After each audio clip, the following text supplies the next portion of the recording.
all I need to know. Okay, everybody, we're going to start with the video, so everybody please welcome Greg Fischer.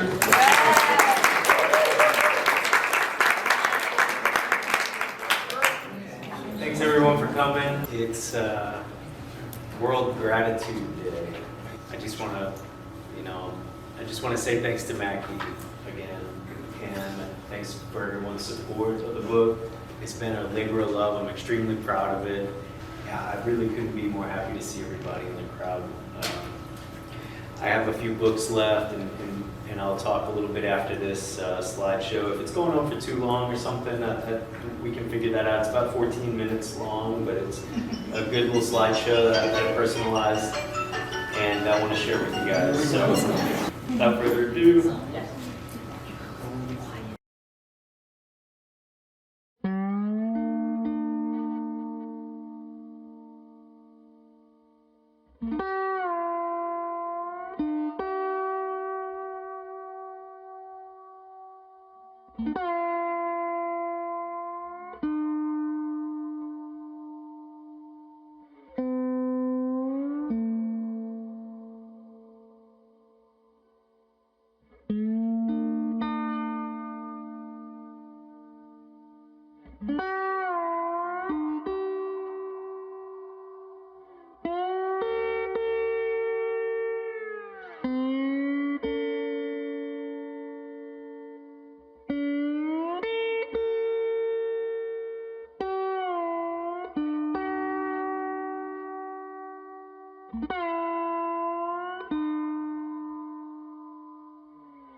mixing as many colors, you know, but you're able to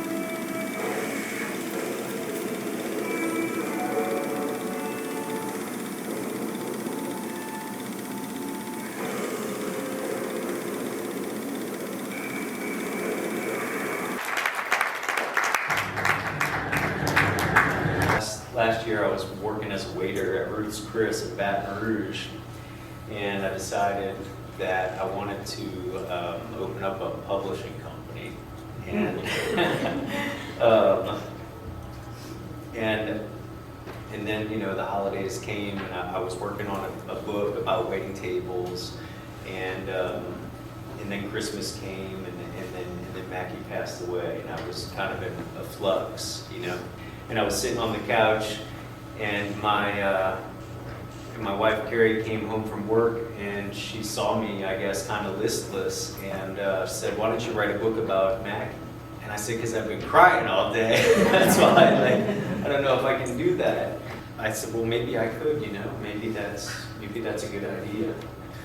So for the next couple months, I started getting up at 4 o'clock in the morning, which, if you know me, I'm a 4 a.m. guy.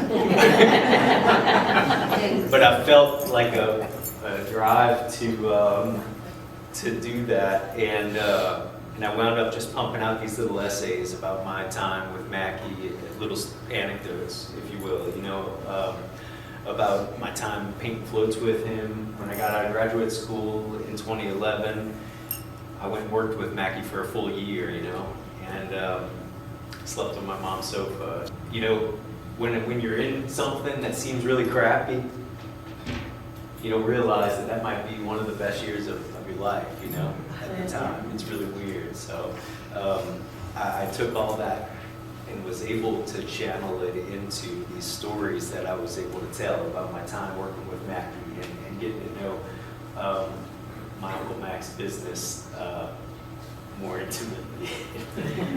Because when I was growing up, you know, summers I would go work for a couple weeks at the float den, and then I'd be like, I'm not going back to that place.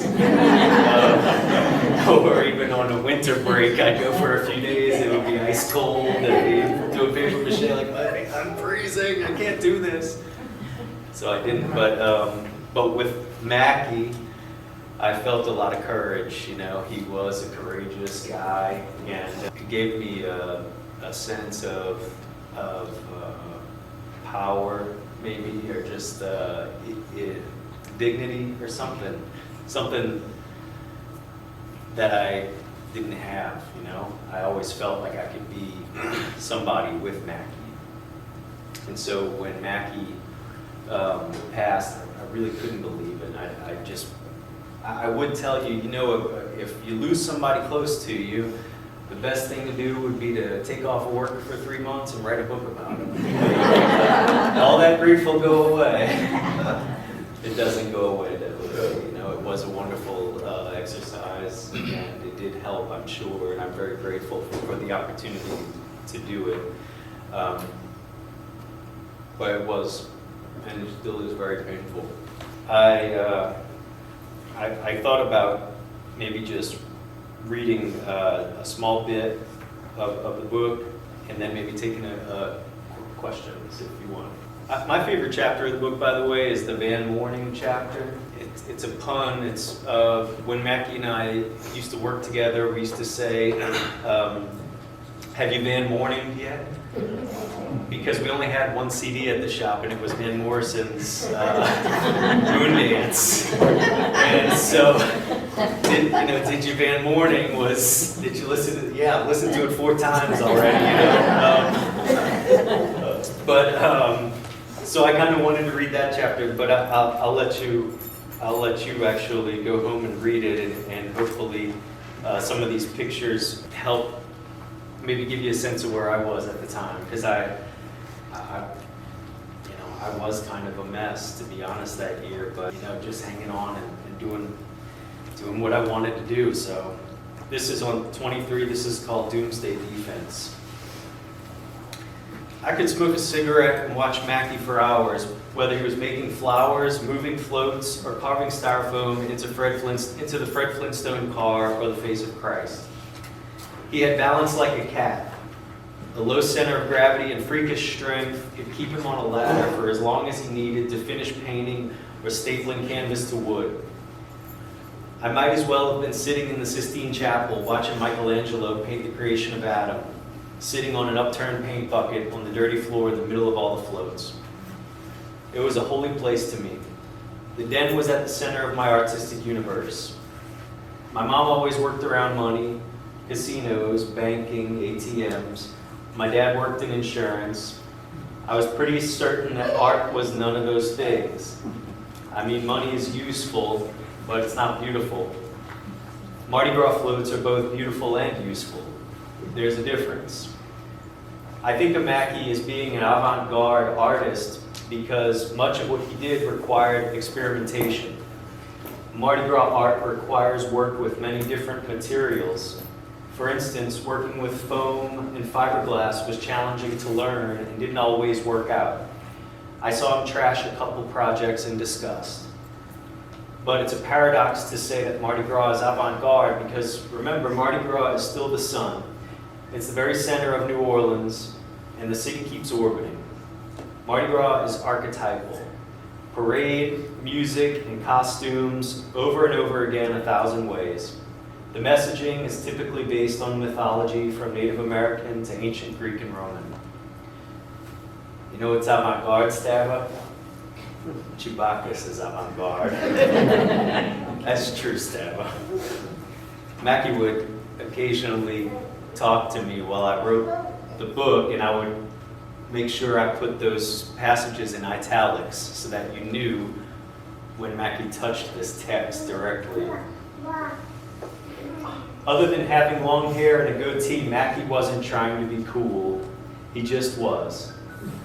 He liked mainstream TV shows that I couldn't stand, like The Voice. He drove a Nissan truck. He was a Facebook junkie and was extremely comfortable in a golf shirt, cargo shorts, and skateboarding shoes. He really liked Carhartt for winter gear. I never knew if his sunglasses were expensive because they were always splattered with paint. They were probably cheap like ZZ Top suggests. Even though he was Mackie Cantrell, he worked at rejecting self-importance. He cared about others deeply, and he lived modestly day to day. That's not to say he didn't get to experience a number of blessings. This brings to mind a photograph of Mackie as a boy standing with his father and the famous New Orleans musician, Dr. John. Mackie always called the late Dr. John by Mac Rebenack. Go figure. Mac. The good doctor played the Cruithor after party in the 1970s for pennies on the dollar today. And Mackie is watching Dr. John play right now above the clouds, or sitting in on guitar, practicing new songs to share with us soon. If there wasn't much to say, we could listen to talk radio all afternoon and laugh and yell. Mackie could listen to anyone on the radio, but we loved Bobby Hebert and Spud McConnell. We went back and forth imitating Hebert's Cajun accent until we were crying some days. Hebert's storyline had certain parameters. It must be built upon a night out before the Saints game, drinking margaritas on Bourbon Street. The Saints Doomsday Defense had to be thrown in there.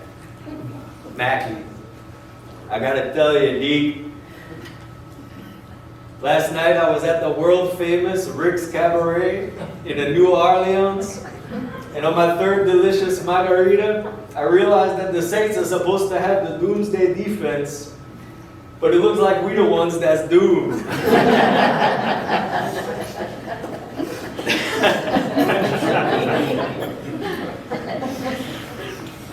The Hebert bit was born in 2011. By 2011, Mackie was well settled into his own place. He'd inherited Big Mac's old house on Chrysler Street in Harahan, quaint one-story house with a lot of bamboo in the backyard for us to cut down. It had a large room in the back of the house for jamming. Mackie's house was a reward for after much toil.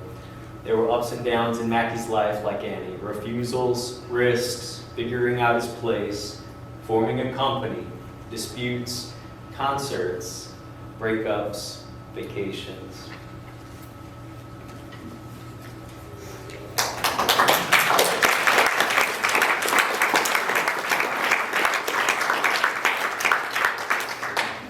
Does anyone have anything they'd like to ask me? Thanks for the book. Hey, you're welcome. It's my pleasure. What's Yes, next? ma'am. Can you tell me what cruise you worked on? Well, he worked on the crew of Okeanos. He was on the board of the St. Patrick's Day Parade. He worked for the crew of Kings, the crew of Virus for many years, the crew of Nyx. There were several others. Crew of Thor, crew of Mardi Gras. Crew of Mad Hatters was kind of his pet project at the end of his life. And I'm sure he was very proud of that. And I saw it this year for the first time, and it was wonderful. So, I know he was kind of a workaholic, but he lived it and he loved it and he had fun, and every day whoever was working with him could come by the house and he cooked dinner for them and drink beers and laugh and watch The Voice.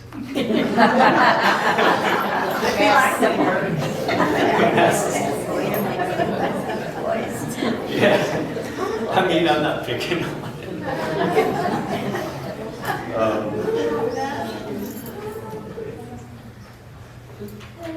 First of all, Greg, I want to thank you. This is not a question, but when I drove up to the work and Mackie was there and all the guys were there, my grandson Austin would stop in, and I'd pull up in the driveway, Mackie would tell everybody, don't talk to him, just let him go. That was fine with me. I stayed 10 minutes.